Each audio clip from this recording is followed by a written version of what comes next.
لو حضرتك فاتح النسخة المدمجة بنفس رقمك المحظور بدون ربط الجهاز أو فاتح النسخة بربط الجهاز، يعني الواتساب الرسمي ربطه بالنسخة المدمجة عادي، مفيش أي مشكلة. تقدر تتابع معايا الفيديو، تقدر تحدث بنسخة اي بي واتساب.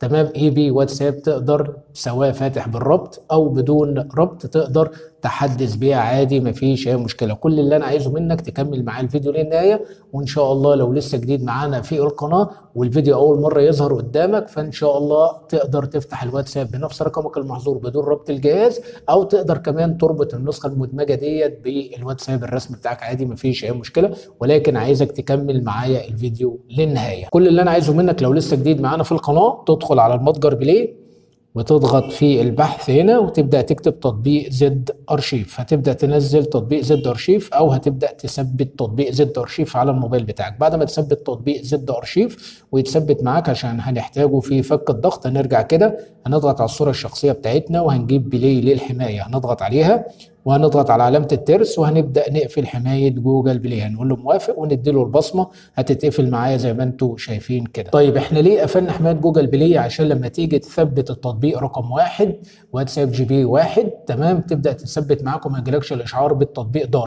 ولكن انا انصح حضرتك تبدا تفعلها عشان حفاظا على التطبيقات بتاعتك، ما يكونش فيه تطبيقات خبيثه والكلام ده كله. تمام، فلازم تفعل حمايه جوجل بلاي وخليها متفعله معاك. ولكن لما تيجي تثبت التطبيق ويقول لك التطبيق دار، هتلاقي كلمه مكتوبه تحت اسمها المزيد من التفاصيل، هتضغط عليها يقول لك تثبيت على اي حال، هتضغط على تثبيت على اي حال، هيبدا يتثبت معاك عادي، مفيش اي مشكله.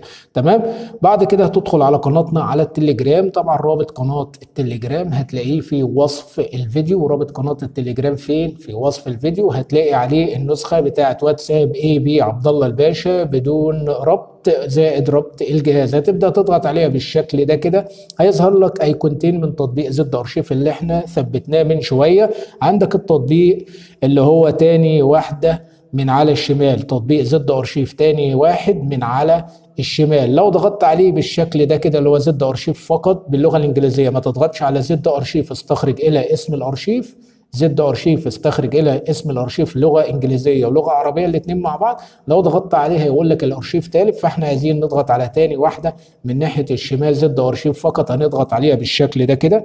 هيبدا يقول لك واتساب اي بي عبد الله الباشا بدون ربط زائد ربط الجهاز، هتضغط عليه. بعد كده يا شباب هتيجي عند واحد اندرسكول جي بي واتساب اكونت اكتيفيتور، هتضغط عليه. بعد ما تضغط عليها وتقول تثبيت هيقول لك حط كلمه المرور. تمام، هيطلب منك كلمه مرور، انا هقولها لك دلوقتي في الفيديو. بعد ما تحط كلمه المرور هيبدا يقول لك تثبيت، هتبدا تثبت النسخه وتدي لها الصلاحيات والاذونات بتاعتها. بعد كده تحط رقمك المحظور، هيجي لك الكود، هتحط الكود، هيقول لك اكتب اسمك وحط الصوره الشخصيه، هتكتب اسمك وتحط الصوره الشخصيه، خلاص النسخه فتحت معاك، مفيش اي مشكله بنفس رقمك المحظور. تمام، ولكن هتكون تقيله وفيها اعلانات ومش هتستفاد بالمميزات اللي احنا نشرحها دلوقتي. تمام، يعني مش هيكون فيها مميزات، هتكون تقيله وفيها اعلانات وما فيهاش مميزات. طيب عشان نتخطى التقل ونتخطى الاعلانات وكمان نستفاد بالمميزات، فهتبدا تختار نسخه رقم 2. وبرده لو حضرتك هتربطها بالواتساب الرسمي بتاعك اللي هي النسخه رقم 1 جي بي واتساب اكونت اكتيفيتور، هتبدا تربطها بالواتساب الرسمي بتاعك وهتتربط معاك عادي، مفيش اي مشكله. ولكن فيها اعلانات برضو وهتكون تقيله ومش هيكون فيها مميزات. سواء ربطتها او حطيت رقمك المحظور واشتغلت معاك، هتبدا تيجي عند 2 اندرسكول اي بي واتساب عبد الله دوت 2025 اللي هي رقم 2 اندرسكول اي بي واتساب، هتضغط عليه. هيقول لك تثبيت، هتبدا تضغط على تثبيت. هيطلب منك كلمه المرور. كلمه المرور انا هقولها لك على جزئين، هقول لك جزء دلوقتي والجزء الثاني هقوله لك في نهايه الفيديو. تمام، اول جزء من الباسورد هيكون 60، اول جزء من الباسورد هيكون 60. تاني جزء بقى هقوله لك في نهايه الفيديو. تمام، بعد انا طبعا ما حطيت الجزء الاول والجزء الثاني هبدا اقول حسنا. هتبدا يستخرج معايا الواتساب عادي، مفيش اي مشكله. هقول له اداه تثبيت الحزب. هنا طبعا هيطلب مني او هيقول لي اي بي واتساب هل تريد تحديث هذا التطبيق؟ اقول له حدث لي التطبيق، حدث لي تطبيق اي بي واتساب. تمام،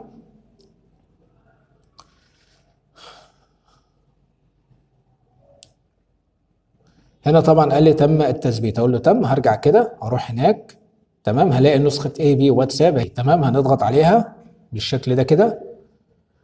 هنا طبعا زي ما انتم شايفين اهيت ظهرت معايا. هنا طبعا لو انا عايز اضيف اكتر من حساب، هنا طبعا لو انا عايز اخلي الوضع الليلي او الوضع الفاتح او الداكن او ايا كان، يعني هنا طبعا لو انا عايز افعل وضع الشبح مفيش اي مشكله. هنا طبعا لو انا عايز استخدم الذكاء الاصطناعي مفيش اي مشكله. هنضغط على الثلاث نقاط او الثلاث شرط، هنجيب تحديث اي بي واتساب هنضغط عليه، تحديث اي بي واتساب، تحديث اي بي واتساب من اليوتيوب. لو ضغطت كده هيبدا يدخلك على قناتي على اليوتيوب، تقدر تستفاد بالفيديوهات الجديده والفيديوهات التحديثات الجديده بتاعت الواتساب عادي مفيش اي مشكله. هنبدا نرجع كده، هنرجع تاني، هنضغط على الثلاث شرط، بعد كده هنبدا نقول تحديث اي بي واتساب هضغط عليه. هنا طبعا تحديث من قناه التليجرام، لو ضغطت كده يبدا يدخلك على قناتي على التليجرام، قناه لازم انجح. هتلاقي طبعا النسخ والتطبيقات كلها بحطها في قناتي على التليجرام، رابط قناة التليجرام هتلاقيه في وصف الفيديو. هنرجع كده، هنرجع كده، هنرجع تاني، تمام. هنضغط على الثلاث شرط وهنجيب اضافات اي بي هنضغط عليه. هنا طبعا مع عبد الله الباشا لازم تصلي على النبي عليه افضل الصلاه والسلام، لا اله الا الله محمد رسول الله، هنضغط عليه بالشكل ده كده. هنا طبعا قناه اليوتيوب برضو لو انت عايز تدخل عليها، وقناه التليجرام مفيش اي مشكله. هنرجع كده، هنا طبعا الحمايه والخصوصيه دي كلها المميزات. شوف انت بقى حابب تفعل المميزات بتاعتك براحتك عادي مفيش اي مشكله، دي كلها المميزات اهي زي ما انتم شايفينها، تمام. اهي دي كلها مميزات اهي. هنرجع كده خطوه، هنجيب الثيمات، هنضغط على الثيمات، هنقول تحميل الثيمات. عندك 4032 ثيم، فشوف الثيم اللي انت ترتاح عليه وابدا فعله عادي. انا ممكن اشغل الثيم اللي هو دهوت اللي هو الابيض اهو حسنا، اضغط عليه هيتثبت معايا عادي اهوت، تمام.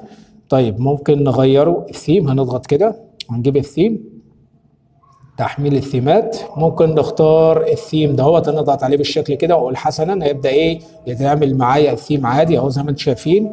هنضغط على الثلاث شرط وهنجيب اضافات اي بي، وهنجيب مثلا وليكن الاعدادات العامه، طبعا ستايل الشكل. هنا طبعا لو انت عايز تخلي الايموجي بتاعك اي او اس او اي حاجه تانية، تمام، بتلاقي الحاجات دي كلها مقفوله، انت بتبدا تحملها عادي. يعني انا عندي اهو تغيير نوع الايموجي مخليه اي او اس، ممكن اخليه اي حاجه تاني مفيش اي مشكله، ولكن انا مخليه اي او اس، هتبدا تحمل عادي. هنا تغيير ايقونه التطبيق، لو انت حابب تغير اي ايقونه من الايقونات ديت مفيش اي مشكله طبعا.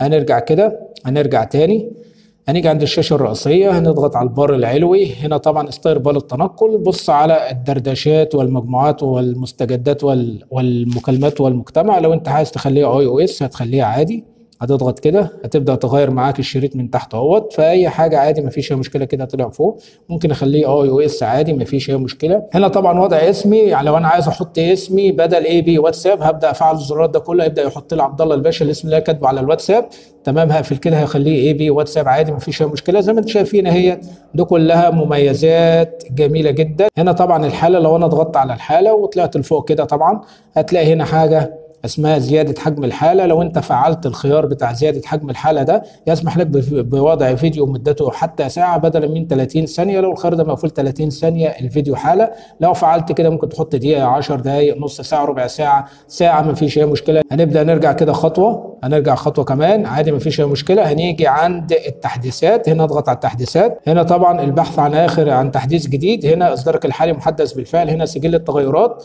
هنا طبعا اضافات اي بي، تمام. هنا مال جديد في 21 30، تمام، دوت 30. هنا طبعا تاريخ التحديث 26 12 2024، تاريخ التحديث ده اللي هو النهارده، تمام. هنضغط عليه كده موافق. هنا طبعا تحميل النسخه اي بي واتساب من التليجرام، لو انت عايز تدخل هيحولك على قناتنا على التليجرام. هنا حول التطبيق، تمام. لو ضغطت عليه كده هنا اي بي واتساب في 21.30، فما فيش اي مشكله. النسخه جميله جدا جدا جدا، تمام. لو انت حابب تحدث بيها، لو انت فاتح اي نسخه سواء جي بي، دلتا، ار سي، اي نسخه وحبيت تحدث باي بي ما فيش مشكله، تقدر تحدث باي بي ما فيش اي مشكله. طبعا تاني جزء من الباسورد هيكون 12، تاني جزء من الباسورد هيكون 12 تاني جزء من الباسورد. يلا اشوفكم في فيديو جديد، السلام عليكم.